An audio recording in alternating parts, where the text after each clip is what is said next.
I've got the place to myself again, for a little while. Jake's on a joyride back to his home, collecting a few last valuables and necessities, and then he'll be back up here for good. I'm cool with it.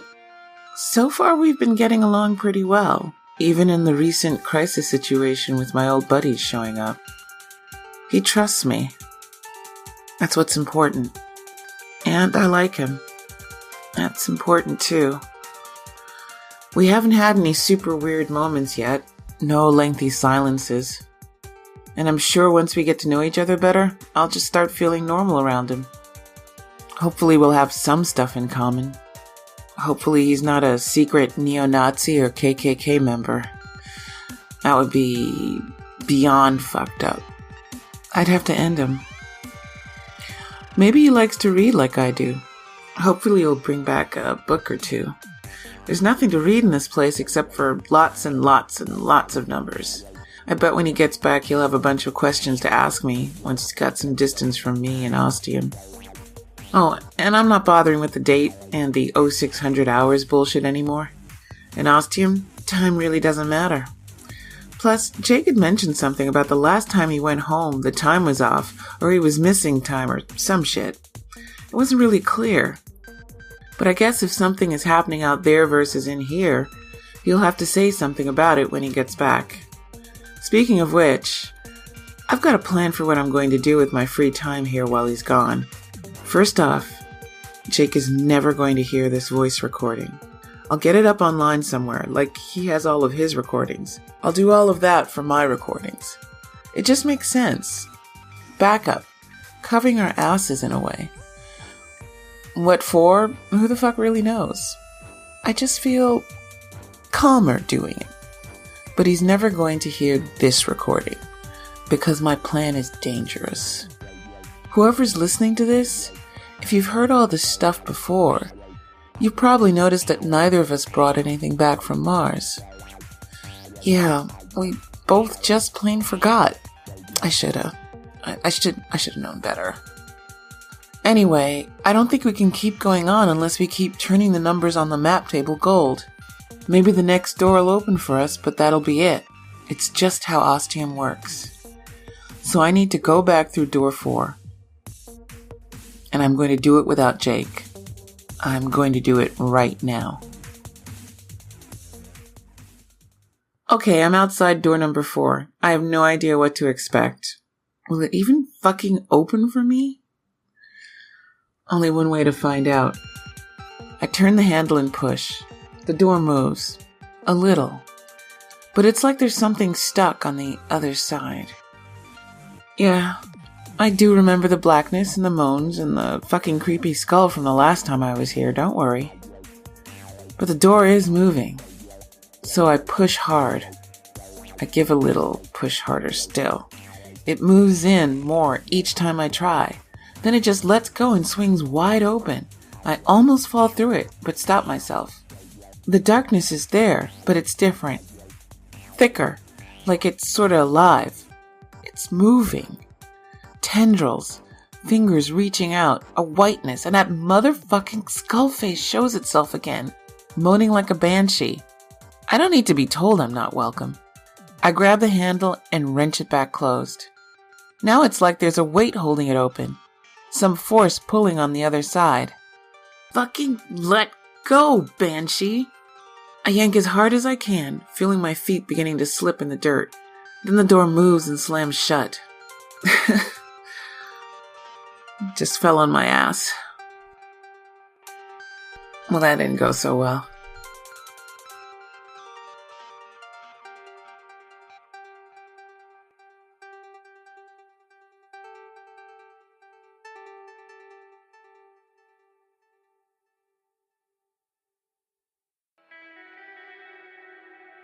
He's back, and he's moving in.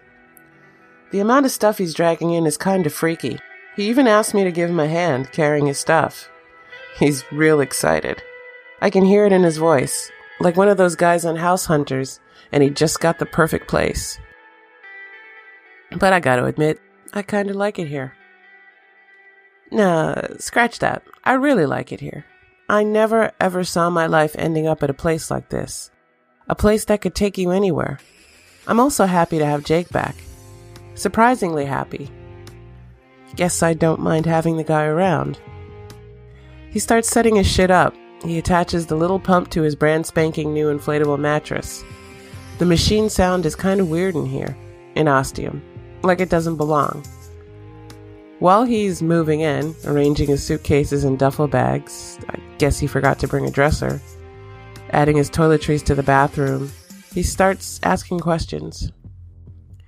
This time I don't hold back and give him the answers. He brings up the weird lock that was on the gate when he first arrived. I wonder what the hell he's talking about. I flip through the files in my head on Jake and find the one on his first time seeing Ostium. Oh yeah, the weird hexagonal lock. The one I'd never seen before. I tell him, as he should recall, I saw it too when I first came to Ostium. And when I came back the second time, like he did, it was gone. It's just as much a mystery to me. Apparently Ostium only lets certain people in. We passed whatever weird-ass test there was and were allowed in. He asks about my military friends. They got in easy enough. I say I don't know again. It's something that gets said a lot when talking about Ostium. They probably broke the lock. Or maybe Ostium let them in. Why? He asks. I say because it knew what I was going to do. What I had planned. Ostium knew they would be more likely to go away and not come back if things went my way, instead of keeping them locked out. They would have tried a lot harder to get in. Now, not so much. I ask him if he's got any more info on that missing time stuff. What day is it supposed to be now? He says Sunday. I say okay. Then he tells me the date, and I say, what the fuck? He explains what he knows. Time moves differently in Ostium. I gotta say I'm not surprised, but that's just the way it's gonna be now. Since I got no ties to the real world anymore, I'm not that bothered about it. Jake kinda says the same thing, though I can tell he's not fully convinced yet. In time, I'm sure he'll come around. I ask if he's tried using our Ostium mind thingy on the outside. He said he did. Right outside Ostium, it starts to get kind of fuzzy, a little hazy. The further away he goes, the worse it gets until it just shuts off, no longer working. Is my response. Again, not surprised. Then he gets this serious look in his eyes. They sharpen on me, like he's just looking through me. Something big is coming.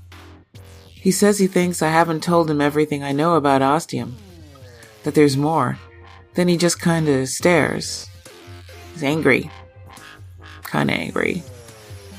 It's also kinda cute. I think. Then decide. Yes, I say, there is some more. I told him in my recordings what I experienced, how Ostium was found, what the military did about it, what I was ordered to do, how it was all handled, how I got away, how I got here.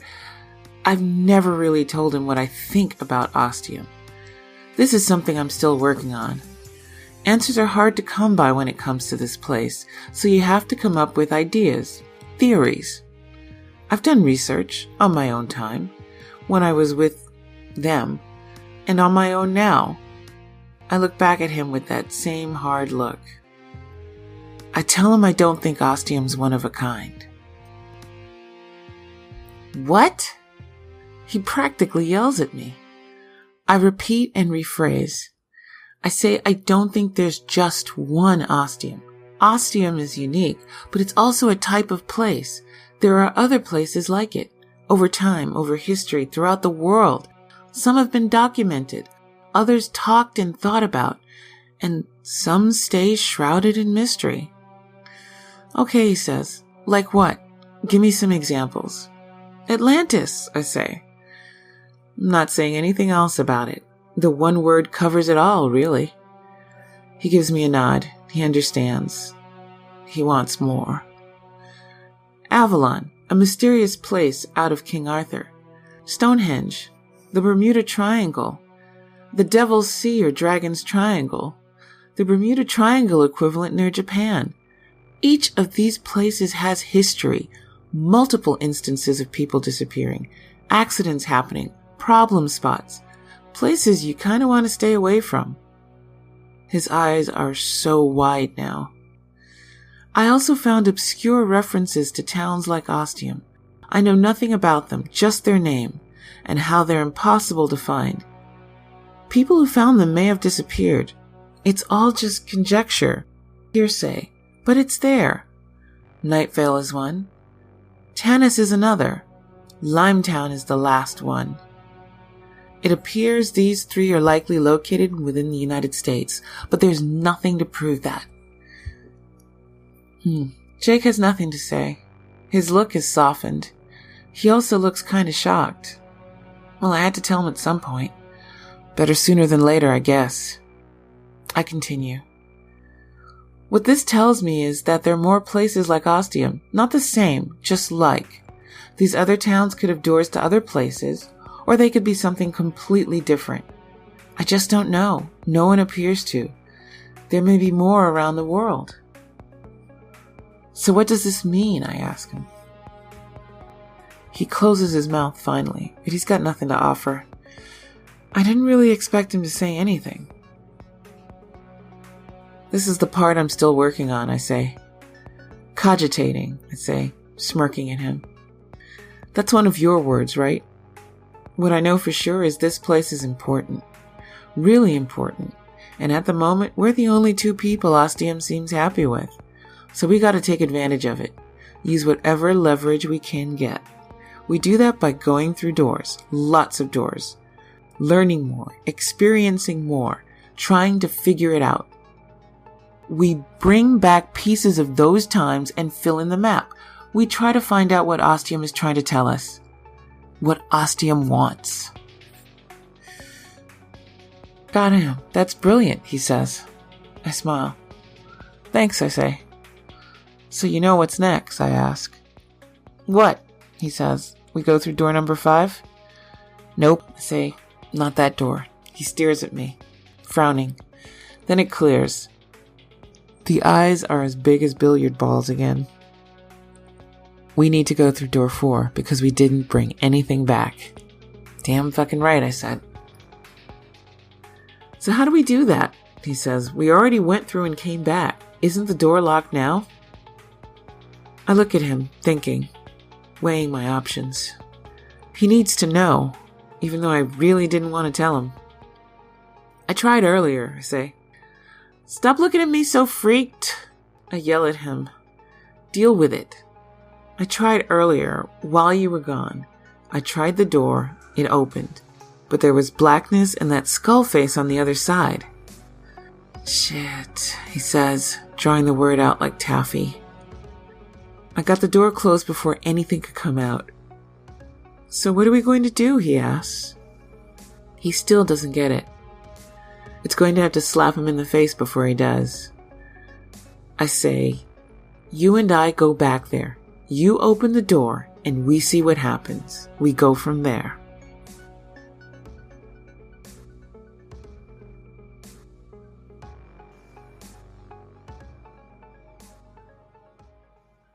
It's the next day, whichever one or date that might be outside the walls of Ostium.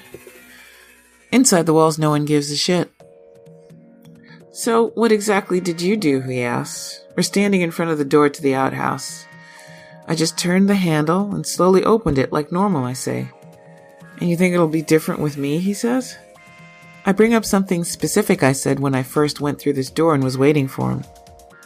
How that crunching, crackling blackness wasn't there on the other side. I wasn't seeing it or hearing it until he came through. That's what started it. Oh yeah, I forgot about that. You're right, he says. I say, I think you might have some control over it. Somehow. I don't know. Just give it a try. He sucks in his chest, puts on a brave face. I smile at him so he can relax. Then turns the handle and opens the door as if he doesn't really care what's going on the other side. That gusto's impressive. It seems like for just one little second I hear that crackling blackness. Then there's silence. The door's open and all is dark inside like usual. But there's no sound, no creepy floating skull. Jake looks back at me to make sure I'm watching and that I'll be right behind him and steps through. I quickly do the same, and just like that, we're on Mars again. It's like the whole thing is reset. It's all clean and shiny, gentle humming. The windows are big and clear like before. Outside I can see the rocket ships. The red and orange sand and hills, the grayish sky. Jake starts walking. He has a direction in mind. I follow. It definitely feels weird to kind of have our roles switched. Me following him now. But he has some sort of control here. Maybe a power. There's no blackness out there right now, and I can't hear anything. He stopped at one of the terminals. I come up beside him, looking over his shoulder. The screen is turned on now. It's different from before. Jake looks at me and mentions this. I nod. He starts to touch the keyboard, then stops. Instead, he taps the screen with his index finger. The screen changes, shows a small thumb-sized square. Above it, it says Fingerprint ID. He raises his thumb, hesitates, takes a deep breath, then puts his thumb on the screen. There's a series of beeps. When Jake takes his thumb away, I can see his thumbprint clearly in red. The screen clears and 2 words come up. Welcome, Jake. How can we serve you? Jake says, I'd like to see the footage from when I was last here. The screen changes immediately to playing a video, showing Jake coming through the doorway. Camera angles switch as he walks along, giving the viewer the best viewpoint to see him. Along the bottom, the screen is aligned with a little progress square. Intuitively, Jake puts his finger on it and drags it towards the end, but stops it just before. We watch as I give him a wink, go through, and close the door. Sorry for doing that, I whisper in his ear. That was mean. Then we see Jake running up to the door, clearly panicked, and then pulling it open. The blackness shows at the edge of the screen coming for him. It's moving incredibly fast. It's hungry. He turns back to look at it before diving through. From this angle, it's possible to see forms in the blackness. Turn it off, he says, then starts running. I chase after him, yelling, what the hell? Can't you hear it, he says? The blackness is coming back. A lot faster this time. I hear it now. And he's right. It's getting louder, real quick. I chase after him. Where the hell is he going? He knows as much about this place as I do. He's looking for something. But what? We pass through rooms, and then he stops at a bed and picks up the data pad. Oh, that! He knew exactly what he wanted all along. Knew it probably before he went through the door. And why is that exactly? Because Jake knows more than he's been telling. Someone's been a naughty boy. Now it's my turn to get some answers. But not right now, when I have fucking time. The light's starting to fade. Whatever the hell that blackness is, it's not just blocking out the sunlight, but sucking the energy from this place. The lights are starting to dim. Shit. While I'm wool gathering, Jake is long gone. Good thing I know the way. I'm after him in a flash. He's at the door and now he's through. I'm not far behind. The blackness is passing through the windows and walls now like they're whispery spider webs. There are screams along with the loud crackling. It sounds like a raging fire. The screams and wails are horrors I'd like to never hear again. But I'm sure Ostium has a different plan for us. My guts have turned to jelly. It's been a while since I was this fucking scared. I hate it. Fortunately, I'm at the door now. As I pass through, I hear my name called, amongst all the screaming and crackling. It's Steve's voice.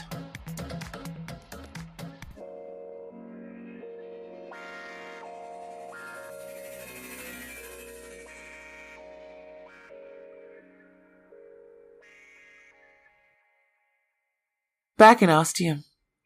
Jake is ready. He grabs the door handle as I come through and slams it shut. The grassy ground of this familiar town never felt so good. Oh, I just need a moment to catch my breath. Jake's watching me. He's concerned. How sweet. I sit up and tell him the one word I heard before I came through. His eyebrows rise up and I wonder if they're going to slide off his forehead. Then I tell him whose voice it was. He gasps, choking on something. Emotional spit? I tell him he was right. The blackness got him. I have nothing more to say now. I get up and head back to the place we call home these days. Jake quietly follows. We rested, had some nosh, collected our senses a little. Jake hasn't let go of the tablet. He hasn't done shit with it yet, but he's keeping it close. Like a good luck charm. I think of that little fat figurine from Roanoke. Yeah, it meant a lot to me. I get it. He sees me staring at him, so he holds it up, showing me the white back. It looks a lot like an iPad mini, so that would make it, what, the iPad mini 200? 2000? He flips it over, and I see the blank screen. At the very top above the screen, on the material of whatever it's made of, is a little number 4. I ask him how the hell he knew that was what he needed. He says it's a feeling he has inside him now, a drive. He probably had it in Roanoke but didn't know what it was. There was too much going on. He could sort of feel it on the Mary Celeste. A strange pulling. That's how he knew the dining table was important. And on Mars he recognized it. But then he heard the noise and got distracted. How come it wasn't in any of your audio broadcasts, I asked. He says he didn't really know what the feeling was until Mars. He didn't understand. Jake, I say, I'm going to take some time with what I have to say to him next. They're going to pack a wallop. Jake, have you noticed you've had a strong connection so far with what's behind the doors? He's silent, looking at me like I just grew another head. He's never looked at me like this before, and I can't say I like it. I prefer when he's smiling or questioning or looking at me in that confused, adorable way. But now he's looking at me with a mixture of emotions. Shock, but not exactly scared. More like me telling him something he already knows. And there's a dose of anger there too. I get it. But he needs to know. He deserves to know. And if we're going to keep getting along and start actually liking each other, we need to be honest. Look, I say, we don't have to talk about it now. You just go ahead. Think about it. So you want to go stick that thing on the map table and see what happens? There's the cutie look. I actually missed the goddamn thing. First, he says, I want to see if it works and what it can tell me. No shit, I say. He searches around the edge for a button, finds nothing. So he presses his thumb on the screen. It lights up, showing the familiar small square and fingerprint ID. Here goes nothing, he says, and touches it with his thumb. 2 words flash up on the screen for a second and then disappear. Welcome, Jake. I'm watching, just as hooked to the screen as he is. 2 icons are showing. There's nothing else on the screen. I can't see any buttons, anything that looks like it would make something happen. The 2 icons are images. Jake presses the first one. A video starts, and we see Jake coming through the door and do his walking around on Mars routine we were watching just a little while ago. I almost tell Jake to try and stop it since this is nothing new to us, but I don't. He watches, not moving. It's just in case there's anything new. There isn't. The screen clears and we're staring at the 2 icons again. And last, but let's hope not least, Jake says, and presses the second one. Another video loads up. It's Steve, leaning against the map table. I try, but I can't stop myself from whispering his name. Jake looks up at me for a split second, then back down at the video. Looks like he's using some sort of handheld camera, maybe a phone. He's smiling. He looks good. Hale and healthy. Damn, I miss him. Hi, Monica, he says to the camera. To me. I feel tears form in my eyes. If I know you at all, Steve continues, I know somehow you're watching this video. I've been inside this strange town for a few days. It's pretty whack. Fucking weirdness at every turn.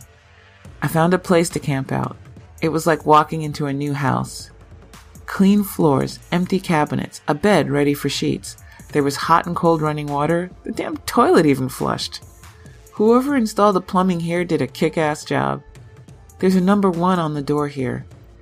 And I'm leaning against a mindfuck of a map that's carved into the wood. The detail is shit crazy.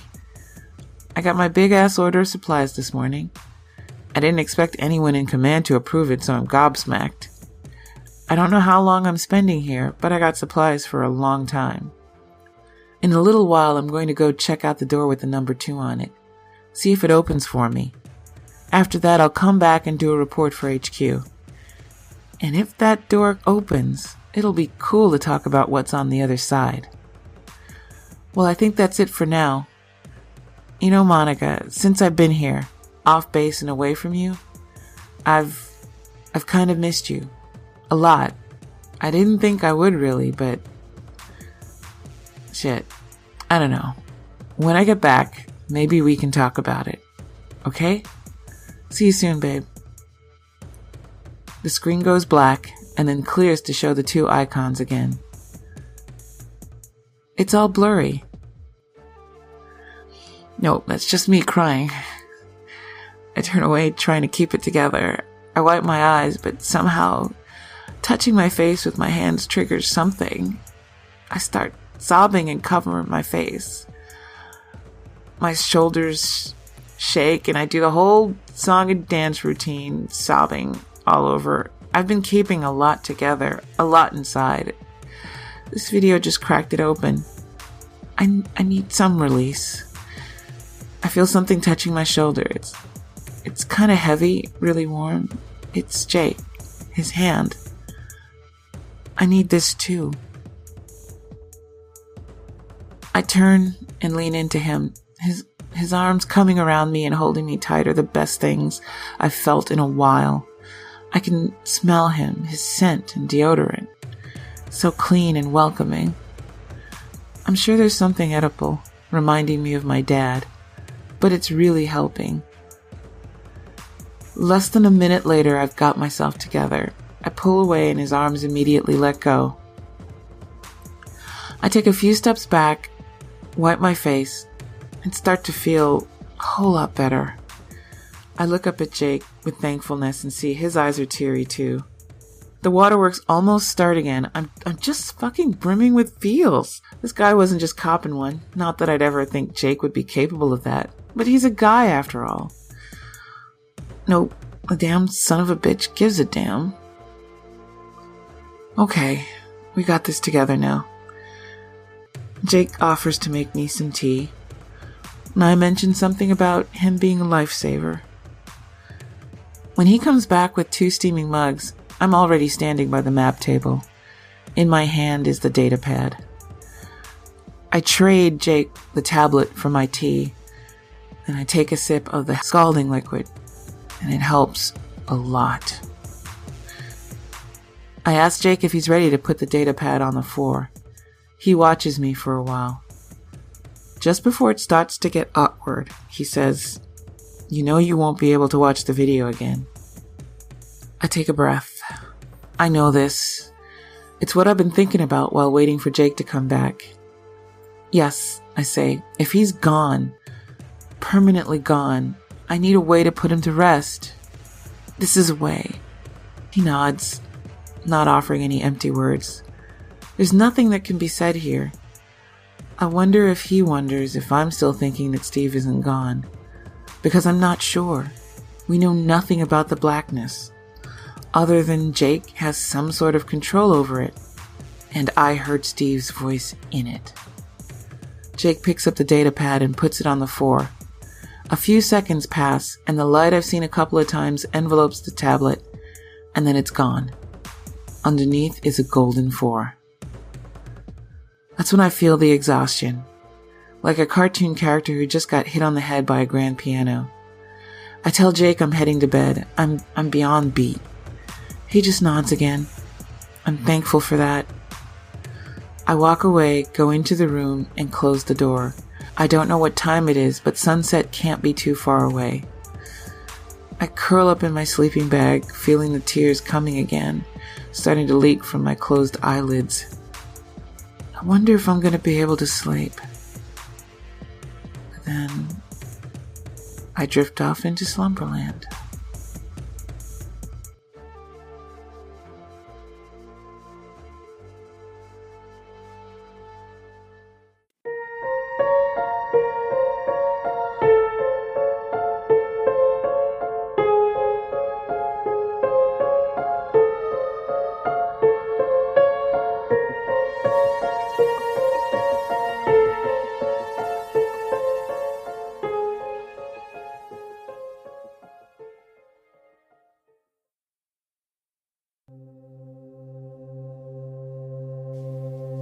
It's the morning, and Monica and I are partaking in a most interesting and unusual breakfast. I don't know how, but Monica manages to dig out a loaf of bread way back in what I'm calling the pantry cabinet. It's the gift that keeps on giving. It seems new delights and delicacies are discovered every day from within its wooden walls.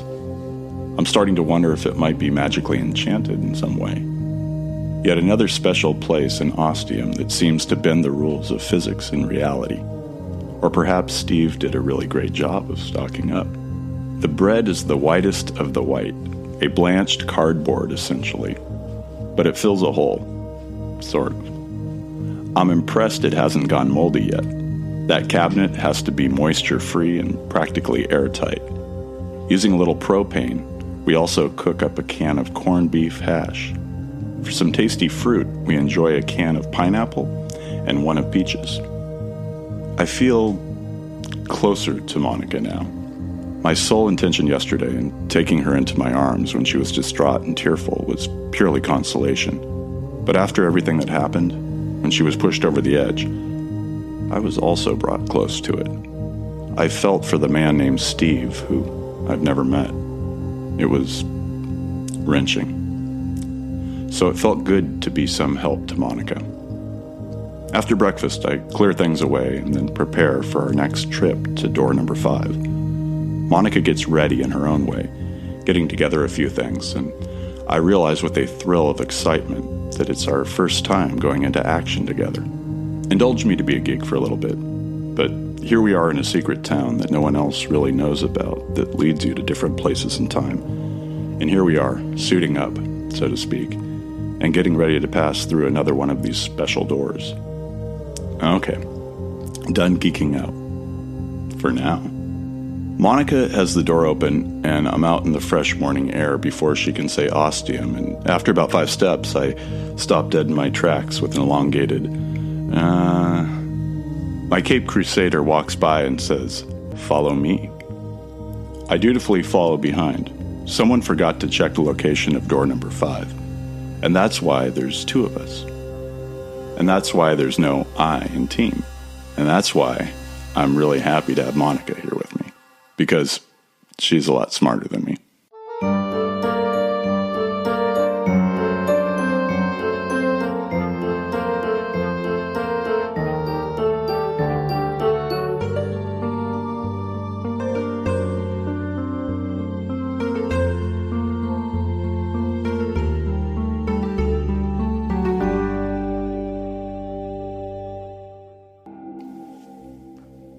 We turn down streets right and left, and I get quickly turned around. Was Monica doing it deliberately, just to confuse me? To make me feel stupid? Because it's working. Just as I'm starting to wonder if we're heading towards the front gate, she takes a hard left, goes 4 doors down, and stops. There's the door with the 5 on it. We stand before it, all ready to go. I reach out for the handle, and Monica stops me. She turns to me and puts her hands on my shoulders, looking into my eyes. I wonder what's going on, but I'm certainly enjoying the physical contact. Before we go in, I want you to acknowledge real quick your connections with the doors we've gone through. Connections? I haven't forgotten what she told me yesterday. Not by a long shot. But at the same time, I force myself not to think about it, because it's intimidating and scary. Look, it's okay to be scared. Damn it, she sees right through me. I'm a little scared too. We both are because we don't understand this. But if we're going to start understanding it at all, we need to talk about it. You need to admit it. Okay. Roanoke. In a college history class, I got kind of obsessed with it when I wrote a paper about it. The Mary Celeste? Similar story. It's another event with the mysterious disappearance of people. I first heard about it researching Roanoke. It was one of those wiki black hole things. What? When you're looking something up on Wikipedia, and then you link to another thing, and to another, and to another, and then like 2 hours go by, and you're 50 wiki pages down the hole from where you started. Oh, okay. Mars. I'm a sci-fi geek. Love the literature. Kim Stanley Robinson's Red Mars trilogy is my favorite, and I love Total Recall. Good. That wasn't so hard, was it? No. So why is it all connected to me? Fuck knows. Okay, let's go. She opens the door and walks through, and I quickly follow behind.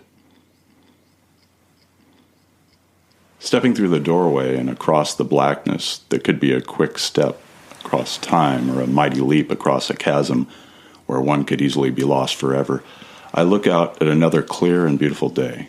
Breathtaking blue skies, bright sunshine, and at first I see a lot of water and think we're on a boat again. But the ground is solid and stable. There's no tilting motion.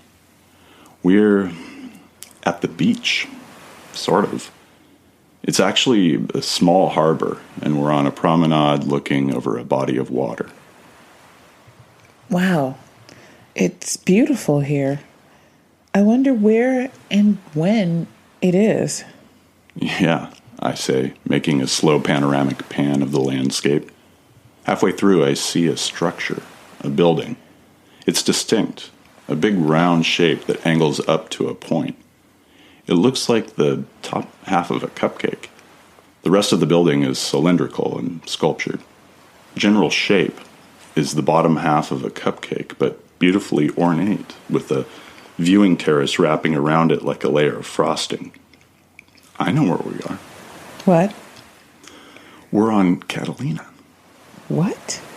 It's an island off the coast of Los Angeles. I know what Catalina is. How do you know? That, I say, pointing at the distinctive building, is the casino building. We're in the town of Avalon. I know this because when I was 5, I came here with my parents for a vacation trip. We spent 3 days here, and I loved every second of it. The following week, I went to school, and the Loma Prieta earthquake happened. They couldn't find the bodies, either of them. I thought it was fucking stupid, but we had a funeral and buried 2 empty coffins. Oh, that really fucking sucks. I'm really sorry, Jake. Thanks, Monica. It's been a long time, and I've managed to get over it the best of my ability. My folks are dead, too. I'm sorry. It's okay. Same deal. Long time ago. Just a sad memory now. So, what are we standing on? Oh, don't worry. It's solid. This is the Avalon Pier. A nice promenading spot for tourists. Over there, I say, pointing east, is the ferry terminal, which goes to and from Long Beach. I notice it is visibly absent of ferries. Yeah. Noted. Downtown is along there. I make a sweeping gesture along the south to the southwest. And that is the Catalina Casino building, though it has a movie theater in it now, built in 1929, though I'll wait till we get inside before I give you the full history lesson. Did you take a sociology class on Catalina or something? Avalon, Catalina and the casino building is technically another one of my obsessions. While I was here, I learned everything I could. I was a sponge for information and history. Why technically? Because I was 5 and I didn't realize that it was an obsession at the time. I figured I was more obsessed with normal 5-year-old boy obsessions. Also, over the years, I've kept up on my research. Well, it sure fits the ostium modus operandi. Yeah, I noticed that. I find it unsettling. You and me both. Now, this being a tourist town, do you happen to see any tourists? I feel it pretty redundant, but I make a scan of every part of Avalon I can see. There's a light breeze. The lapping water sounds right. I think that was a seagull, but there's absolutely no sign of movement. Nope. No hide nor hair. I guess that's one way of putting it. Okay, so we've got a place you know well, a historical building you're obsessed with, no sign of people. Just running down the old ostium checklist here, which leads us to the blackness. I turn and look out to sea, finding Monica doing the same thing. A silence passes between us. Okay, I see no blackness. It's clear open sea out here. I think that's because I've been concentrating. As soon as I stepped through, I made part of my mind focus on the blackness, focus on keeping it at bay, away from here. And I think it's working, somehow. You are just full of surprises, aren't you? Yeah, I say with an impressed smile on my face. I don't know how long it's going to work or hold or whatever, but we've got some time, more than usual. Okay, good. So where do we go from here? Do we partake of some sightseeing? In a way. We're going to head down through town just to be sure we're all alone, and then we're going to the casino building. Because you haven't seen it since you were a kid and you want to get your kicks? No, I say, sounding a little peeved. Because I can feel that's where the artifact is.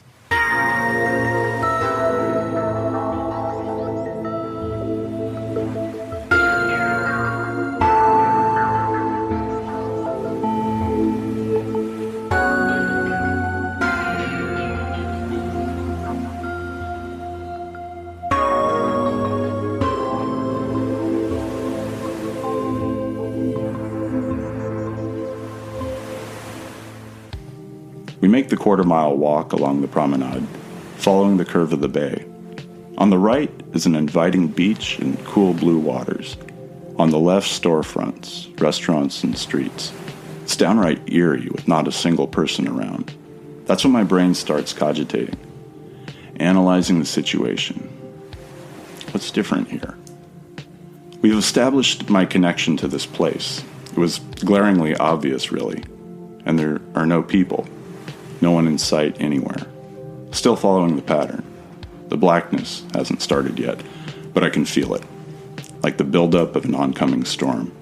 As it gets stronger, I dedicate more of my focus, my concentration to it. I know it's going to hit a breaking point, not too long from now, and then we'll start doing its thing. I'm quite amazed I'm able to do it. It really isn't that hard to necessarily do, but the pressure's building, and it'll start coming for me soon. And yet, something's not right. I can't quite put my mental finger on it. The fact that my brain is churning over what I'm seeing, what things look like, tells me something's amiss, off kilter. But what the hell is it? And then my brain reaches its thinking destination, and I get it. I stop in my tracks. Monica keeps going for a few steps. She's been focused on the beautiful casino building, and then realizes I'm not with her, stops and looks, and comes back. Hey, what's wrong? Something's really wrong with this place. Other than the usual? No people, eerily quiet? What else? What day is it? No, what year is it? You mean in Ostium or here? Here, Avalon. No fucking clue. You tell me. Okay, that's warranted. How about, what year does it feel like it is here? I don't know.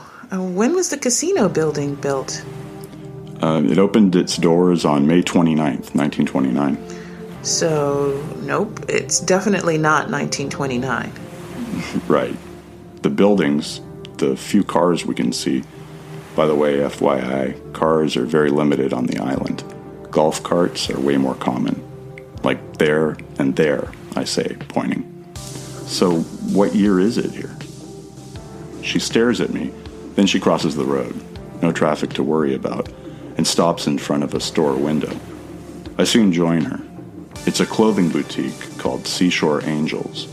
There are mannequins in the window, one in a vibrant green dress, the other an elegant maroon gown. Behind are racks of different types of clothes, tops, shirts, pants, skirts, dresses. In the back corner, I can see a section dedicated to shoes. It's modern. I nod. Yep, contemporary. I'd even go so far as to say it's the current year here. I could imagine anyone wearing just about any of those clothes and not feeling out of style or old-fashioned. Or looking like they're in Back to the Future, too. That brings a smile to my face. She makes great references. It's definitely something I really like about Monica. Though they'd need some serious moolah or deep credit cards to afford most of this shit. Indeed. So, if it's this year, why is there a door leading to it from Ostium? We've only gone deep into the past or the future so far. Doesn't mean it can't happen. I nod, take my time, parsing her words. True, but the places we visited so far, the ones in the past, they actually happened. There's historical evidence and sources. The one on Mars, obviously, is a different can of fish. I think you mean a different spot on the map. She winks at me when she says this.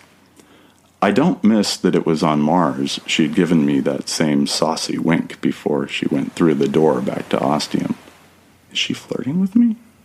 Okay, focus, Jake. Yeah, I say, smirking back. So, if this is Avalon, Catalina, in the current year of our Lord, has this actually happened? Have the people of Avalon, the people of Catalina, disappeared? She stares at me, eyes widening. Holy shit. She's looking into the boutique again and takes a deep breath. Why couldn't you have just said that to begin with, instead of asking me the year and all that shit? That's not really the way I work. So I've noticed. Then she turns around and starts walking back to the promenade. Come on, Hitchcock. I follow, with a smile on my face.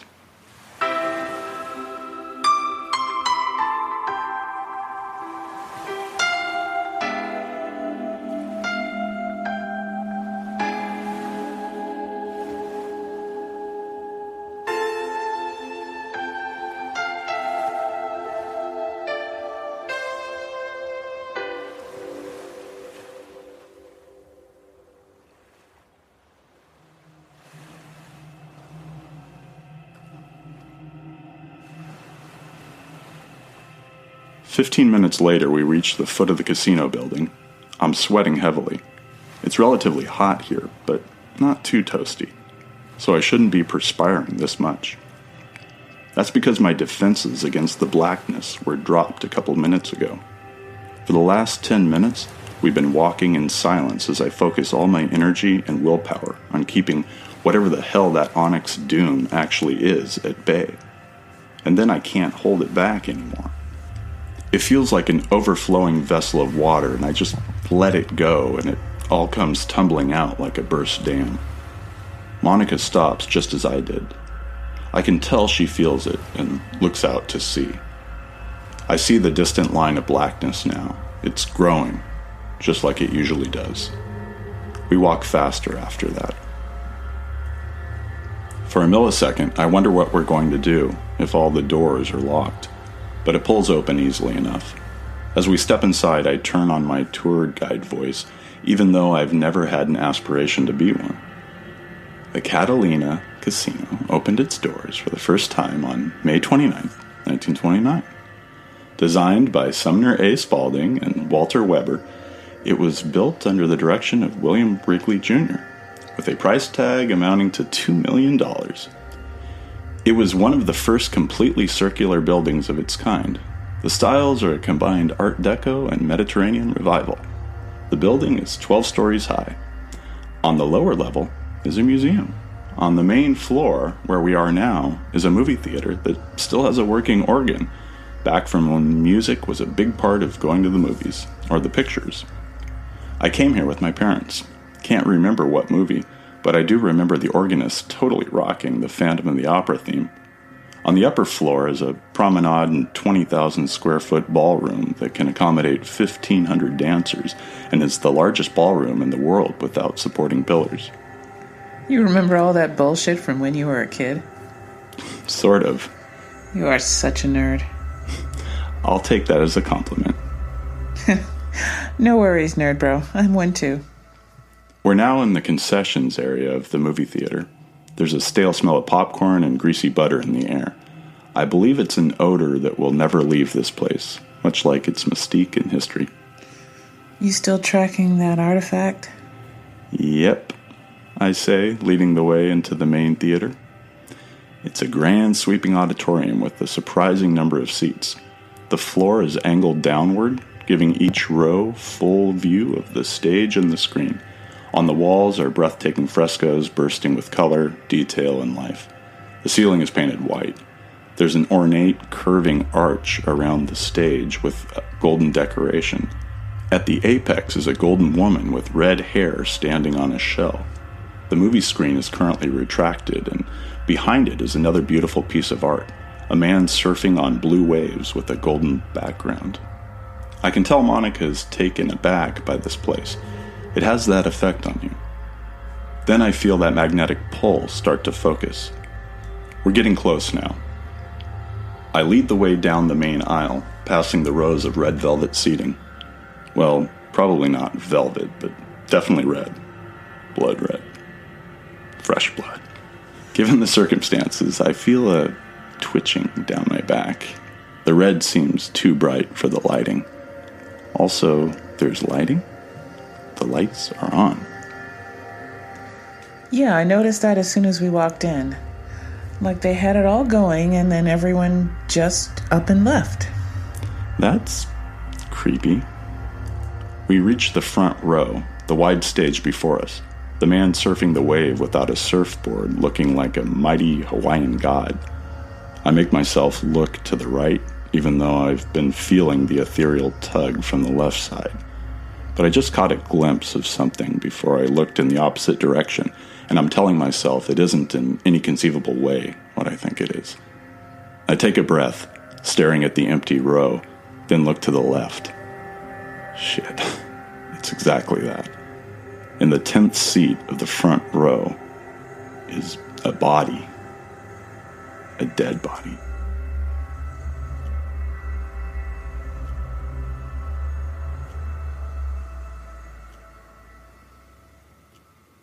I take a few steps toward the body and stop. This is the first person we've seen in one of the worlds Ostium has sent us to. Now, I'm not certain that the man is dead, but there's no indication of life or movement. That's when Monica starts running to the man. No. Oh no. No, no, no, no, no. A heavy stone drops in my chest, pulling me down. I think it's Steve, the guy she had some sort of thing for, and the main reason that she came to Ostium in the first place. I slowly walk to her, giving her the time she needs. When I reach her, she's kneeling, her hand over her mouth, staring at him. Before I can say anything, she gets up and puts a pair of fingers to the pulse on his neck, waiting 20 seconds. Then she leans in and puts her ear close to his mouth, waiting for a breath. After another 20 seconds, she goes lower and leans her head against his chest, searching for any sort of quivering heartbeat. She gets back up. Her body language tells me everything I need to know. Is it Steve? She looks at me, complete confusion. Then it clears, but there's still a deep sadness in her eyes. No, it's not Steve. His name's Richard. Richard Kaling, another private from my former base. Really? Was he in that group that walked into Ostium yesterday? She stares at me, and it feels like her eyes are piercing into my very soul. That sadness in her eyes goes away, hardens into something, though I don't know what. She gives me a small nod in admission. I don't think she thought of this when she saw his body in the chair. It changes a lot of things. It poses a whole new set of questions. How the hell did the guy get from Monica's secret base, who came to Ostium yesterday and then left through the front gate, end up on a chair at the Catalina Casino movie theater, dead? What happened to the rest of the team? Are they lost too to Ostium? Are they all dead? And how did Richard die? Monica's looking at him again. I'm guessing she's got similar questions running through her head. We'll have to discuss it, but that's a conversation best left for our return to Ostium. Where's the artifact? I stare at the back of her head. There's an uncomfortably pregnant moment of silence that stretches out like a long, dark highway. I see her shoulders rise as she takes a breath, and finally she turns to look at me. I'm just staring back at her, still not saying anything. Oh, fuck no. You've got to be fucking kidding me. I slowly shake my head. I can pinpoint her right to here. Fuck. Then gets up and heads to the entrance door to the theater. I stare at the body, not envying my task in the slightest. There's no clear or apparent cause of death. No bullet wounds, no body parts at strange angles, no marks on his neck. I touch the top of his head. It's gravestone cold. Sorry. Poor choice of words. He's been dead for a long time. In my head, I have a blurry image of the artifact, like a vague dream. There's enough definition that I'm able to hesitate, guess at what it is. I start going through the guy's pockets. It doesn't take me long to find the movie ticket stub. That's it. When I hold it in my hand, it feels warm. The magnetic pull in my head disappears and it calms me.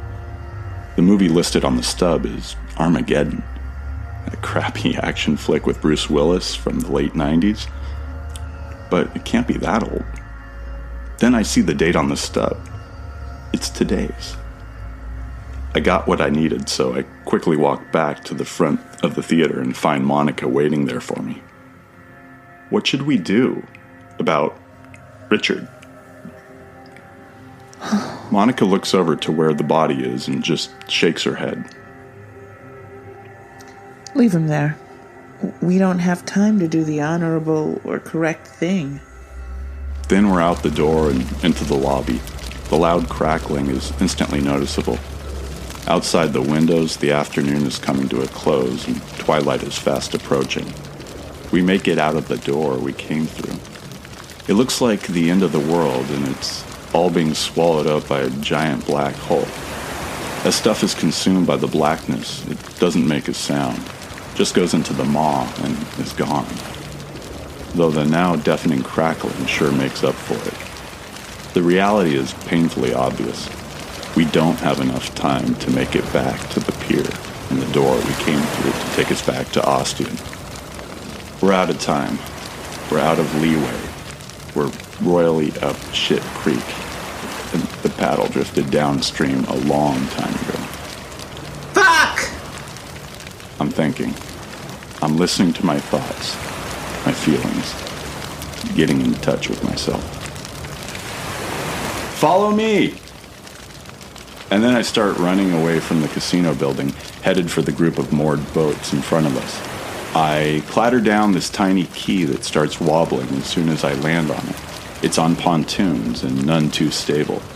The water is all choppy and alive as the blackness guzzles its incredible volume. I reach the penultimate boat on the left, take a look back and see Monica just a few steps behind. I leap onto the boat and head for the cockpit. Monica is on board in seconds, fully trusting me. It feels good to know she trusts me as much as I trust her now. We're in this together, all the way. In the cockpit is a hatchway leading into the boat. There's a padlock hanging from the latch. It's unlocked. I also notice it's hexagonal. Then I'm ripping it off and throwing open the hatchway. Beneath it is darkness, much like the darkness getting very close to us now. The boats have started pulling tight on their mooring lines as the sea and everything within and upon it is drawn into the blackness. I reach for and grab Monica's hand. I look into her eyes. She is with me and her life is now in my hands. I turn and dive into the hole, pulling her in behind me.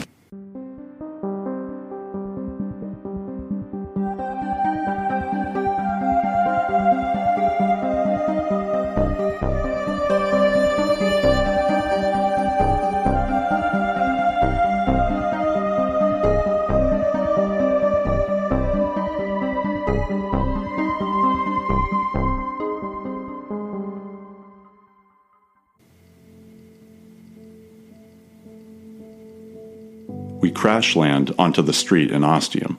The door closes by itself behind us, sealing the darkness behind the fifth door forever.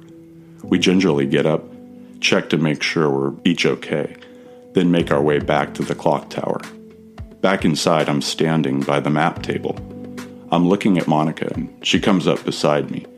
I know she wants to rest, to chill out, to make a real strong cup of tea and probably have something to eat.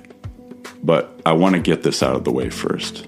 It's important, because I think something is going to happen, something big.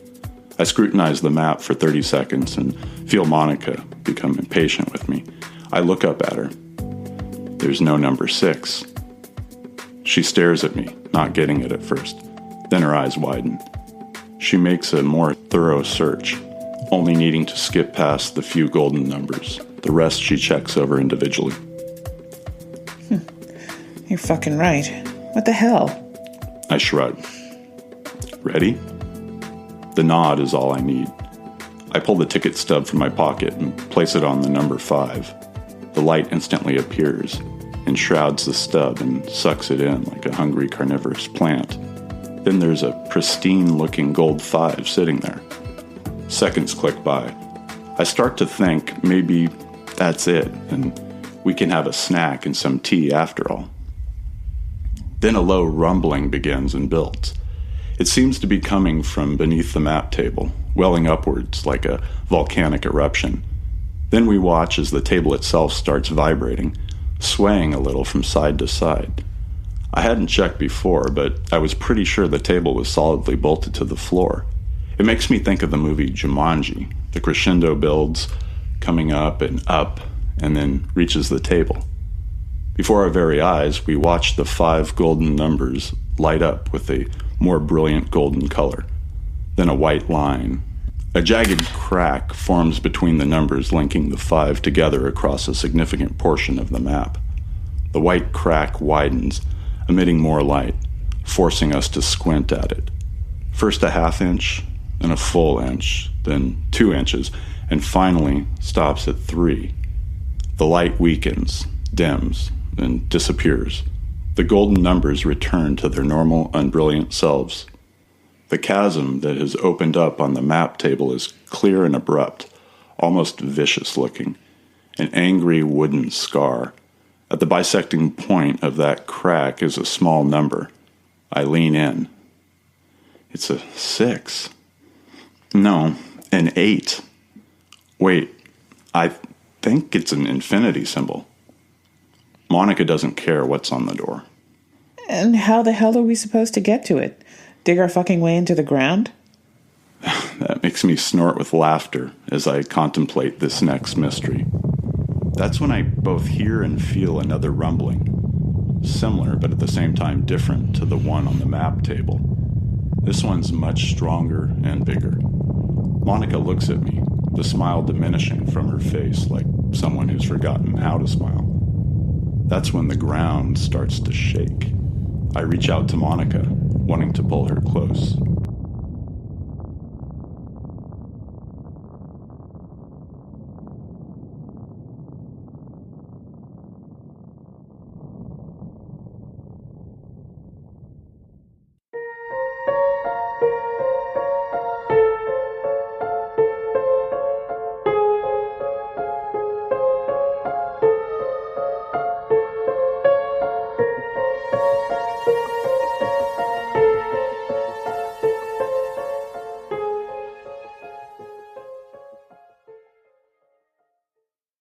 Everything is different now.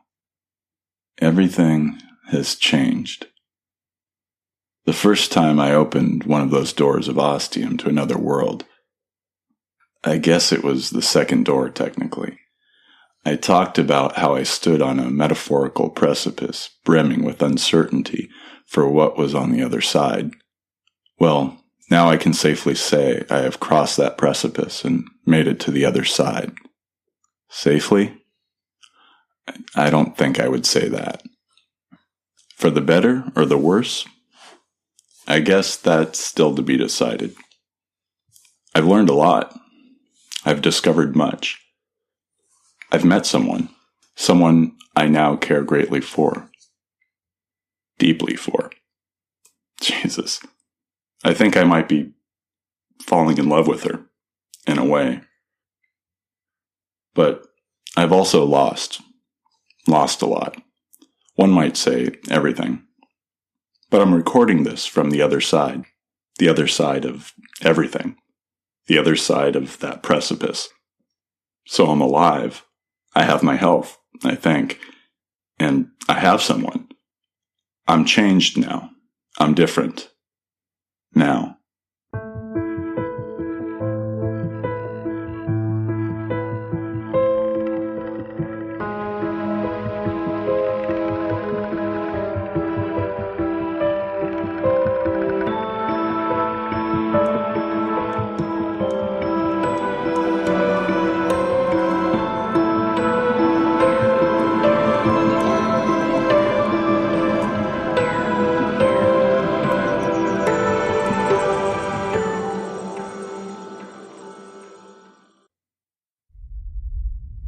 If you were born in California and are not under the age of 10, or have lived here at least a decade or more, chances are you've experienced an earthquake in some form.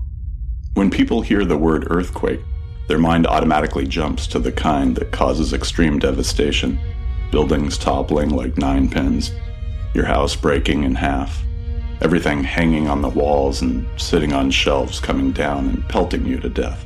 But earthquakes vary greatly by where they occur, and it's all about where the epicenter is located.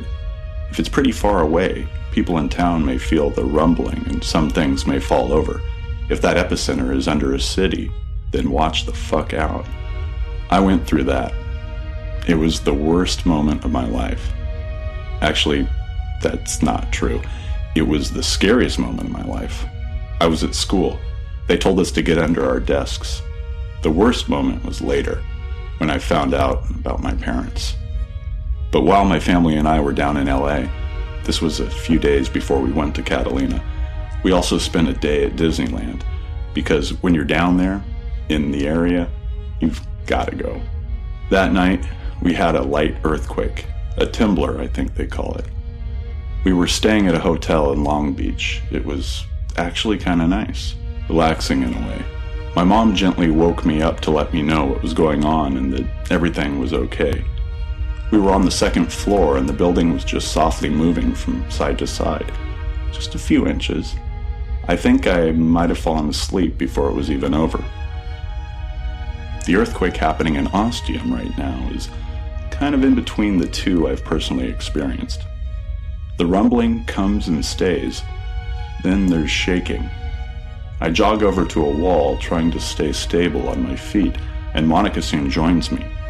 She's watching my every move. Her eyes seem a little startled, telling me she isn't quite used to earthquakes. But then, whoever is. "I wonder if this is the big one," I yell at her. She just looks at me, clearly with no clue what I'm talking about. Since the rumbling and shaking is still going on, she's getting more and more agitated, like when you're on a flight in turbulence and you hate being 30,000 feet up and you're just willing and praying for the natural elements to stop shaking this fragile tin can in the sky, and it just keeps getting worse. Going back to the people who've been in California a while, you know about the San Andreas Fault. That's the one running pretty much straight down the middle of the state. Has been overdue for a considerable earthquake for decades. And I'm starting to think this might just be it. And with that thought, it all starts to lighten up.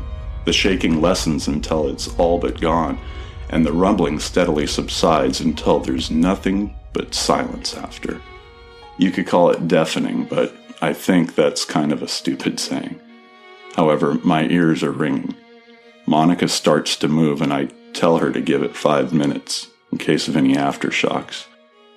I proceed to give her a mini spiel on the big one in the San Andreas Fault, and how that was a much lesser earthquake, but still a decent one.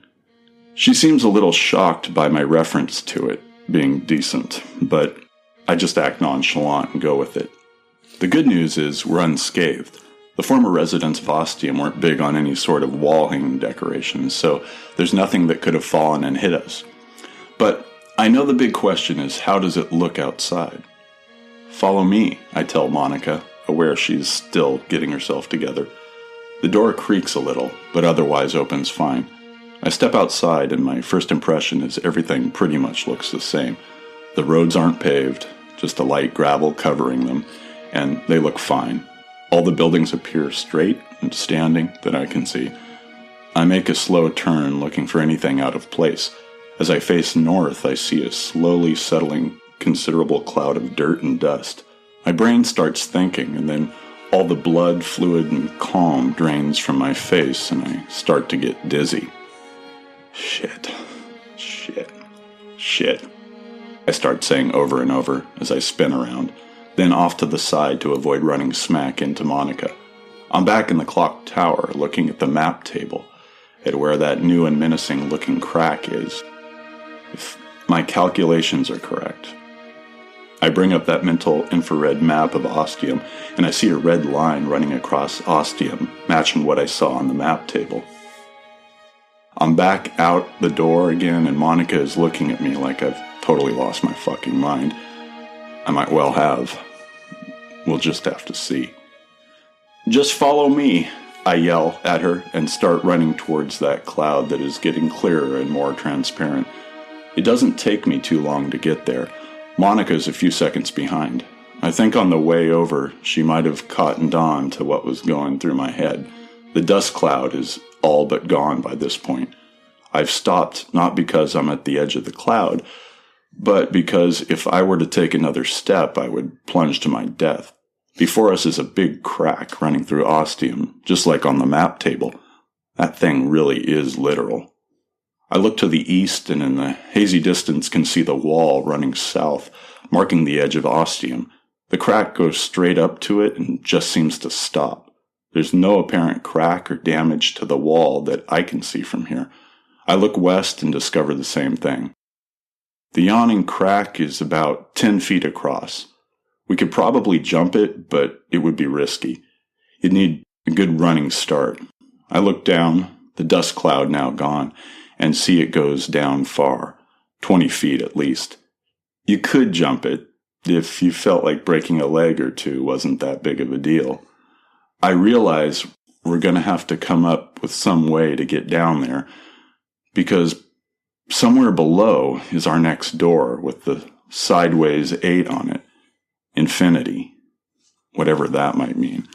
Monica is by my side now, looking just as daunted at the prospect of what we need to do. I turn to her and feel a smile form on my face. Got any rope?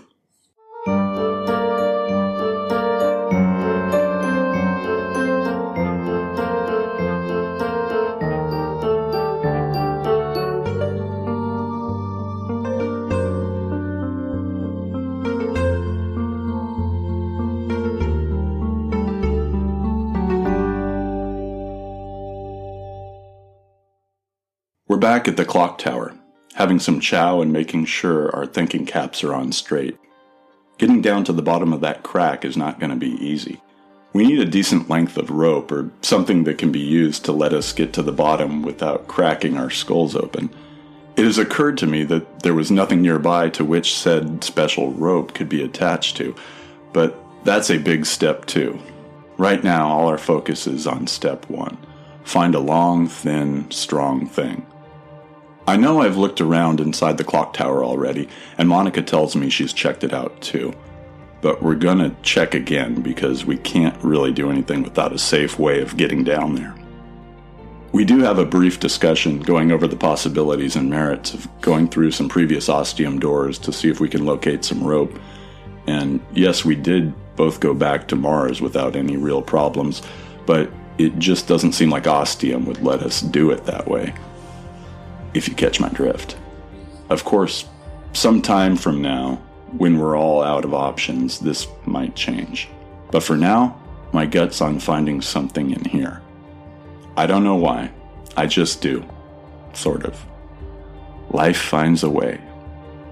Okay, I'm really sorry about that. That was terrible. There aren't that many rooms in the clock tower. Not many options. So it doesn't take us long to find the secret door. After going from top to bottom in the kitchen and then the bathroom, as those are the 2 rooms with cabinets and actual space to hide a useful rope, we start on the bedroom, going through our own personal belongings, then just looking around the small room. That's when Monica says, Holy shit. How did I never think of this before? How did you never think of this before? What? She grabs the bed and roughly drags it out of the way. It makes a nice squealing, grating sound. I step back quickly to give her room. Beneath the bed is a door in the floor. On the door is the infinity symbol. No fucking way. Has that been here all along? How the fuck would I know? I'm pretty sure if Steve had seen his door in the floor, he would have mentioned it. Yeah, you're right. So when did it show up? It could have been whenever. When Steve was here, when I was here, when you arrived. Who knows? Maybe when the crack appeared on the map table. Maybe when the earthquake happened. Does it really matter? No, it doesn't. So, where does it go? When did you vote me the Encyclopedia Britannica of Ostium? That was good. I move to the side of the door, reach out for the handle, turn it, and pull the door toward me. It's a little heavy, and for 1 second I almost lose my balance and fall flat on my face on top of it. I would have broke my nose, no doubt, but Monica's strong hand is instantly there, gripping over mine and giving me the added necessary strength to pull the door open. That's fucking teamwork. I think Monica's extensive vocabulary might be rubbing off on me. If you're offended, or incensed, or both, sorry. So, how do you want to do this? Climb down on our knees, like going down a ladder? Sit down and push ourselves off like on a boat? Like this. She grabs my hand again. Her hand is soft and warm, and I'm certainly enjoying feeling her touch. She weaves her fingers through mine and then takes a step into the blackness, gravity pulling her down and bringing me along for the ride. If this is the end, at least I'm going out with someone I care about. I mean, we're ending it together, Thelma and Louise style. Okay, I'm just gonna stop there. We plunge into darkness and we land somewhere that makes kind of a crunching sound, but it's not too hard. We didn't fall far, and I bend my knees as I land and assume Monica does the same. After all, she's trained for blindly jumping into strange and new places. But the problem is we're still in darkness. I don't know if we're surrounded by walls or doors or just endless space. We both neglected to bring a flashlight. Guess we were too excited about going through this new door. I know Monica is still there because she's still holding my hand. Tight. Just what I need. Being alone in a place like this would normally scare the crap out of me. But with a strong person like Monica, it makes it a little more manageable. At least my fear is easier to hold at bay. So, what do we do now? My voice has a bit of an echo to it. This answers a few questions right away. We're in a decent-sized room, not an open space, meaning there are walls nearby and hopefully doors. Monica starts to say something, and then a glow begins to form in front of us. It's small, at eye level, and blurry. As it brightens, it becomes more defined, and I soon realize it's another infinity symbol. It sharpens, and Monica doesn't need any more encouragement. Still holding on to me, she steps forward and reaches around. I hear her hand scratching against what sounds like a wooden surface. Finds what she's looking for, turns, and pulls. The door with the glowing infinity symbol starts to open. Daylight immediately floods into our little room. She opens it wide and steps through, pulling me behind her. As I step through, I look back to see if I can see anything about the room or the door we came through from the ceiling, but there's just darkness, as if the light doesn't penetrate that far into the room. Outside, Monica closes the door, and in doing so, lets go of my hand. We both recognize immediately where we are. The rising walls on either side tell us we're at the bottom of the crack. I can see 20 feet ahead on the right side another door with the infinity symbol. We both automatically start walking to it. We're soon staring right at it. Guess we forgot to bring any supplies. Like what? Do we usually? Well, I like to bring a sandwich or a snack or something. It's not that big of a deal. Do you want to go back and somehow get through the door in the ceiling and make yourself a PB&J? No, I'm good. Let's do this. Wait. There's something I haven't told you. Something you need to know. I stop and stare right into her eyes. The seriousness of her voice has chilled me. When you went back home to pick up the last of your things, the squad came back. I was able to sense them with that mental map thing we've got now. I was ready for them. I led them to door number 2, to Roanoke. I was ahead and opened the door, hid around the corner and waited. They all went in and I slammed the door behind them. I just kept staring at her. I have no clue what to say. My mind's an empty hole. Then I find some words. Why didn't you tell me? Now it's her turn to be silent. We're both staring at each other a hell of a lot, but my feelings and her looks have gone by the wayside for now. I regret what I did. I know I sent those men in there knowing they'd never make it out, but what they did to Steve, it really fucking pissed me off. They treated him like a piece of shit. They didn't care. I wanted to get back at them. Perhaps it was petty, but... Seconds ticked by. You didn't answer the question. No. You're right.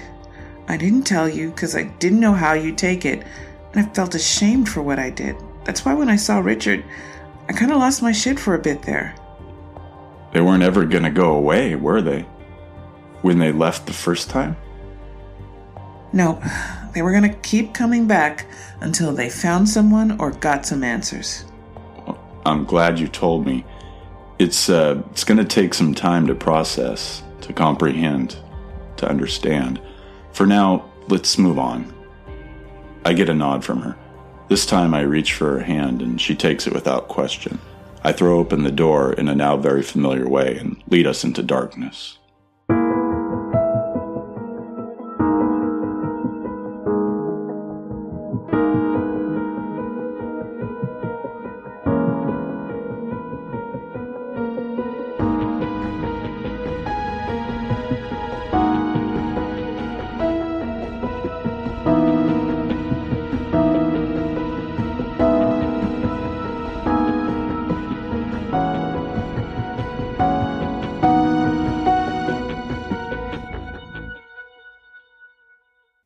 Anticlimactically, we're in a stairwell. The stairs go up, but there's also stairs going down. Behind us, the ordinary plain door closes, and above is a sign in green fluorescent lighting proclaiming Ostium. It's not the first time I've been at an impasse in Ostium with two options to choose from. To some, this might seem like your ordinary everywhere stairwell, but to me, I recognize it in less than 30 seconds. I used to take the elevator twice a day, but on Fridays, when I was done at the strike of 5, I'd skip the elevator and head straight for the stairs, charging down those 8 floors and getting to my car as fast as I could before the rush hour line of traffic began in the extensive parking lot beneath my work. I've bolted down these very stairs hundreds of times. And now a door in Ostium has taken us right here. Follow me. I know this place very well. I lead the way upstairs. Monica tries the second and third floor doors as I'm heading up the next flight and finds them locked solid. She doesn't bother with the rest. When we reach the 8th floor, we're both breathing heavily. I noticeably more than Monica. I worked here for almost 3 years until they fired me last week for attendance issues. She just nods. There's nothing more really to add. I put my hand on the door to the floor where I work. It definitely feels pretty weird to be going up the stairs and through the door this way. It's also really damn weird that I'm at work via Ostium. That one of the doors, albeit not with a number but an enigmatic symbol, has led us here. With where the other doors have led us so far, my heart rate is definitely up, and it's not just because of all the stairs I just ascended. We haven't had a chance to see any people really so far, but I'm assuming once we go through this door, I'm going to be looking at a big empty cubicle forest, and it won't be because it's a Saturday or Sunday. I meant to check up on Catalina once we were back at the clock tower, to look it up on the news and see if anything had happened. If anything were somehow related to what we'd experienced on our trip there. But the whole earthquake thing kind of distracted everything and everyone. When I get back today, or after all this is over, I'm going to check on that. Need to be sure. Monica has been looking at me for a while, giving me the space and time I need. When you're ready. Thank you. I turn the handle and walk into an office environment I never expected to see again. We step inside and it feels completely wrong right away. There's a strange haziness to the air, like it's sort of a dream. It's definitely different from any of the other doors we've been through before. But it's also my workplace. The video game company I used to work for occupies the entire floor here, but my specific software division, my domain, or former domain if you will, is the group of cubicles in one of the back corners. I don't know how it works with other game companies, but while we all get along just fine, since there's quite a few of us spread across the floor in our many cubicles, we tend to stick to our own kind. The writers, the software guys, the sound guys, the PR people. We all interact plenty during the week, but cliques inevitably form since each division has its own jargon for how it talks about their aspect of the game-making process. And when we have big conference meetings that involve most or all of the staff, it's pretty funny to watch us all go into the conference room and then split off into our separate groups. Yep, totally like high school. I'm talking a lot about my work. Guess I do miss it. A bit. Hadn't really thought about it, but I did spend quite some time working in this place and got to know some people pretty well. And I did enjoy the work. And then came Ostium. I lead the way over to my division of the floor where my little old cubicle used to be. As soon as we stepped through the door, there were desks and workstations in immediate view that revealed more of the expected. Not a single person in sight. As we travel across the floor, it's just more of the same. I haven't really talked to Monica at all since we stepped through the last door with the infinity symbol on it, because I've been kind of in my own world. But I also know Monica is the sort of person that if she wants to talk about something or needs me to say something, she'll just call me on it. She's not exactly someone who holds back. It's definitely something I like about her, probably because it's a personality trait that is very different from me. And as we're heading towards one side of the floor, she could be asking me questions, making me stop, making me talk about what might be going on here. She isn't, because she knows what it is. She knows about me, who I am, what I used to do. She knows where she is right now, and she knows I need the space, the quiet, to get through all this that's coming at me. She's one tough cookie, too. Also, I'm pretty sure I'll never say that to her face. We arrive at my division. The first cubicle is Robert's. On the side wall of his cubicle is this sign he made about a year ago, and we were all for it, as he pinned it to the matting wall. Where the software geeks, there's nothing soft about 'em. A smile forms on my lips as the memories behind that sign come back to me. I step over the divisional threshold and am stopped in my tracks. The corner is laid out with 8 cubicles. 3 of those cubicles are against the window, allowing that trio of cubicle owners the advantage of being able to see the sun and sky out the window, as well as the next high-rise office building a street width away. Except, as I'm looking now, I can see 3 cubicles are missing. There are only 5, 2 against the window somehow. From where I'm standing, with a little leaning to the left or to the right, I can see into each of those 5 cubicles. What stops me cold is that each of those cubicles is occupied, and they're all occupied by Jake Fisher. Me.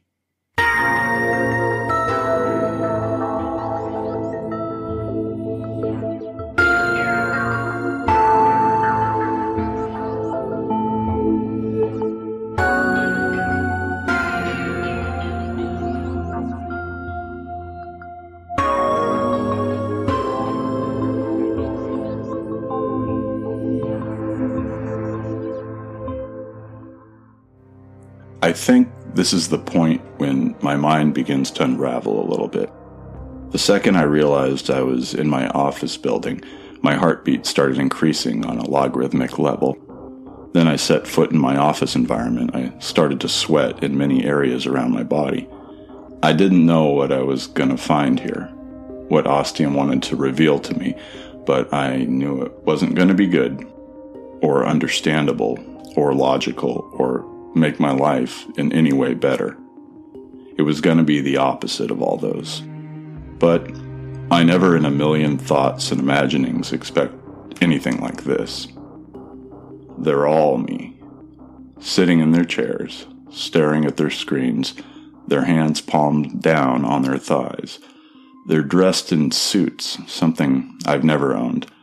Their hair combed over at the parting in a way my mother always liked, but I've never been a fan of. Though I did wear it like that to her in my dad's funeral. They all look exactly like me, neither older nor younger. I feel myself slowly sink down to my knees. Then Monica is there helping me, pulling me back up. This is where I am the ship and she becomes my captain and rudder and sails, pulling me to the first cubicle on the right. She's seen something I haven't, the reason for all this. It's not until I reach the cubicle and force myself to rip my eyes away from my doppelganger, my clone, that I see what the body double is looking at on the screen. It's a news page with today's date. It's about the nuclear power plant meltdown in Ukraine. A vague memory from days ago comes to me of checking late at night online and seeing this breaking, devastating news story and how the radioactive cloud was headed southwest into Central and Southern Europe. Things have gone from terrible to catastrophic. The cloud, helped by all the wind, has spread further apart, encompassing a larger area. All of Germany is now affected, as is Austria and Switzerland. The radioactivity is now passing into the Netherlands, approaching the eastern border of France, and has crossed the Alps into northern Italy. This is all covered in the first paragraph of the article on the New York Times website. I know this is a real story, that it actually happened, even though I'm seeing this news page in a world created by Ostium. I whip out my phone and am not surprised to see I have full 6G coverage here, and I'm also connected to the Wi-Fi where I used to work, even though all the employees here never knew the extremely complicated 50-character password to prevent the employees and anyone in the vicinity from mooching off the superior internet speed. Because if there's one thing a video game company needs, it's fucking good internet service. I type in New York Times in my search bar, then I start to type the word nuclear, and it autofills the article title, and I'm looking at the same page as what's on the monitor in front of me, in front of both of me. It's the mobile version, but the text is the same, and soon I'm reading through the article, Monica reading over my shoulder. I can feel her hair tickling my ear. It's a little distracting, but then so is the simulacrum sitting just a few feet away from me. The death toll in Europe is now in the tens of millions. 5 teams have attempted to reach the reactor to try to alleviate the radioactive gas issuing from it, but each time the 5 teams have succumbed to the elements. Fancy language for they all died of radioactive burns and poisoning, their skin melting off their bones. I can't read anymore. I put my phone away and look at Monica. Our faces are very close. My sight becomes blurry as tears fill my eyes. She pulls me into an embrace. I count to 10, heave in a deep breath, and reluctantly pull away. Can you look at me? She looks into my eyes. I am looking. And then understands what I mean. I watch her as she steps past me and in front of one of the other me's, squatting down to study the features. Her bravery is admirable. She reaches out and touches its arm and pulls back. No movement or reaction. She touches its hand. The skin is cold, stiff. She touches its cheek. Same. Too cold. Definitely not alive. Feels like I'm touching a fucking corpse, or a robotic clone. This brings on a shiver that starts at the top of my head and runs all the way down my spine and legs to my heels. I almost fall to the floor. Okay, that's enough. She gets up and we walk over to another me, this one sitting in a cubicle by the window. I can't help looking out. I look down at the street and sidewalks below. There's no one down there, no cars either. Something that's never been seen on a San Francisco street during daylight hours. It's beyond eerie and terrifying combined. On the screen is another news page, this one from the Huffington Post. In the Democratic Republic of Congo, a new strain of Ebola has broken out, the most virulent one yet. People are dying in the thousands on a daily basis. Meanwhile, rebel groups and warlords are preventing doctors and health officials from entering the country to try to help. While it is yet to be confirmed, doctors are pretty certain the Ebola strain has already spread to the neighboring countries of Angola, Tanzania, Zambia, Uganda, and South Sudan. This time, I just bring it up on my phone to make sure it's legitimate. It, of course, is. I give Monica a nod and don't bother reading any more of it. The feeling in my heart, my goddamn soul, is getting heavier by the second. Terrible things are happening out there in the big wide world. Meanwhile, we're just having fun and playing games here in Ostium. Are we? Aren't we? What are we doing here? What is Ostium doing for us? I know I've asked myself these questions before, and I still don't feel I have any real answers. We move on to the next cubicle. I managed to section off the part of my mind that started losing it with all these copies of myself, pushing it down and away, and just focusing on the here and now, while trying to ignore each of the things sitting in the seats. Monica has been my rock here. Without her, I would have devolved into a helpless puddle on the floor long ago. On the next screen is yet another breaking news story, this time from Reuters. There's been 2 devastating earthquakes back-to-back in Asia, one with an epicenter in the Henan province of China, measuring 8.9 on the Richter scale. It's estimated that close to 100,000 people have died, though at the moment this is just an early estimate. The second earthquake, which took place 6 hours later, before the aftershocks of the previous earthquake were done with, has an epicenter in the Pacific near Guam. measuring a terrifying 9.5. While the area the earthquake hit is just water, the tidal wave that developed has swept along Japan's eastern seaboard as well as China's and Taiwan's. The number of dead at this point is impossible to predict, though numbers are being thrown around in the vicinity of 250,000 people. I think I let out a sort of moan, while Monica lets out her own guttural sound beside me. I make my way slowly over to the penultimate cubicle, the last one with a window view. I start taking some deep breaths, trying to keep control. I look out the window, this time focusing on the neighboring building, rows of empty windows. Then I think I see movement. I react, focusing on the specific window. Did you see that? Monica is immediately next to me. She wasn't there, so she obviously didn't see. I thought I saw something move. Same floor as this one, 5 windows in from the left. We stare at that window and the surrounding ones for a full minute. There's no sign of further movement, and I'm definitely doubting myself as to whether I saw anything to begin with.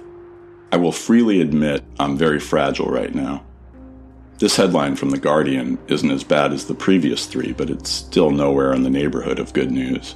An oil tanker is run aground along the south coast of England near Brighton.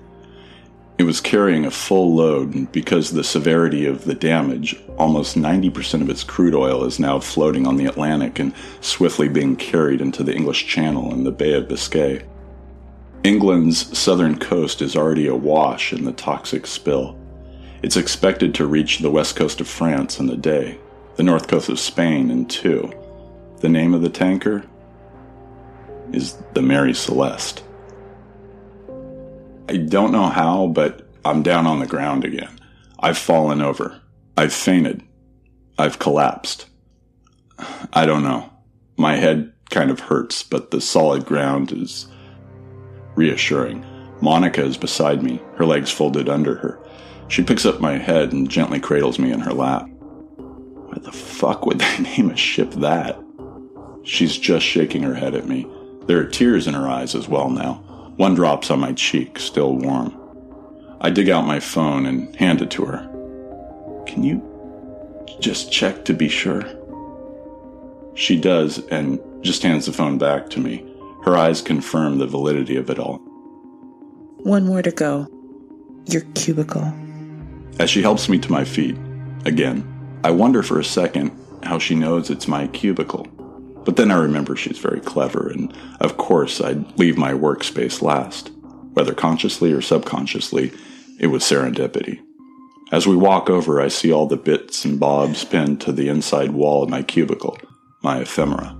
They're all familiar except for one photo. I grab it and rip it off the wall, shoving it in my pocket before Monica can see it. I only saw it for a second, but I don't know how it could be, how it could exist. She looks at me, questioning. I just give her a little shake. Not now. Maybe later. We read what's on the monitor over the copy of me together. It's from the Los Angeles Times. Catalina found empty. Abandoned? Screams the headline. In shocking news today, it was learned that the entire population of the island of Catalina is missing. All forms of rescue and law enforcement have been brought in to investigate. There are teams going over the island in search of evidence, while other groups investigate up and down the California coast for some sign of what happened to these 4,105 souls. A disappearance on a scale such as this has never been seen before. There is only one recorded instance of a similar nature, and that is the lost colony of Roanoke. The next paragraph is cut off by the edge of the screen, and there it is, the news that I was hoping in some way would come to not be true, but I always knew on some level was. I put my hands in front of my face and start sobbing. Monica enfolds me in her arms again, and I feel like a weak, pathetic thing that should be stronger than this, that should be able to hold it together better. But I can't, because this is all about me. Ostium is me, and I am it.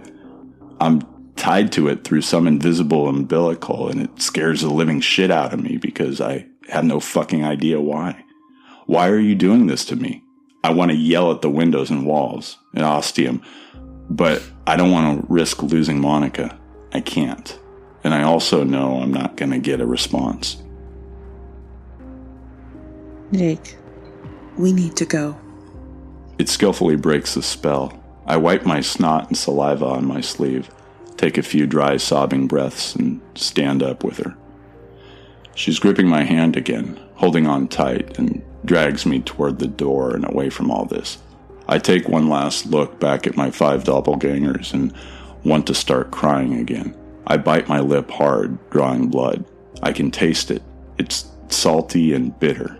It helps. We go through the door and down the stairs. It seems to take eons, and we finally reach the bottom, to the door with the lit fluorescent Ostium sign above it. This place also feels like something from eons ago. I find my legs stuck, my feet not moving. I start shaking my head, not knowing what I really want. Monica pulls on my arm, throwing open the door. There's just blackness on the other side. I don't want this anymore. I just want this to end. Shut up. Ostium is telling you something with this door and this place. You don't know what it is yet, and I don't either. But it's something. Ostium exists for a reason. You're tied to Ostium for a reason, and now we need to know why. And we'll do it together, okay? I just stare at her, slowly taking in her words. Then she takes my face in her hands and kisses me, hard. Her lips are full and warm, and I'm suddenly lost in a special place I never want to leave. She breaks it after an eternity, after a few seconds, looking at me. I should be smiling or laughing. Inside I am, but outside I'm deadly serious. I pull the crumpled photo from my pocket and hand it to her. She opens it between us so we can both see. It's a color photo of 2 people kissing, of Monica and me kissing, exactly as she just kissed me. I didn't recognize it when I first saw it, but as I look at it now, I can see the walls match where we're standing. There's also a green glow in one corner of the photo. A glow from a light proclaiming Ostium is on the other side of the door. She looks up at me and there's fear in her eyes now. Join the club. There's something else. I wait. There's been no creepy crackling or blackness coming at us while we've been here, and we've been here a long time. If it was coming, it would have got us by now. Have you been holding it back? I shake my head. Right now is the first time I've thought about the blackness since we came through. We both turn to the open doorway. It's going to be different on the other side, back in Ostium. We're holding hands again. How do you know? I look at her and force a small smile. Let's just say Ostium and I go way back. Before she can smack me upside the head, I drag her through the door and back to Ostium.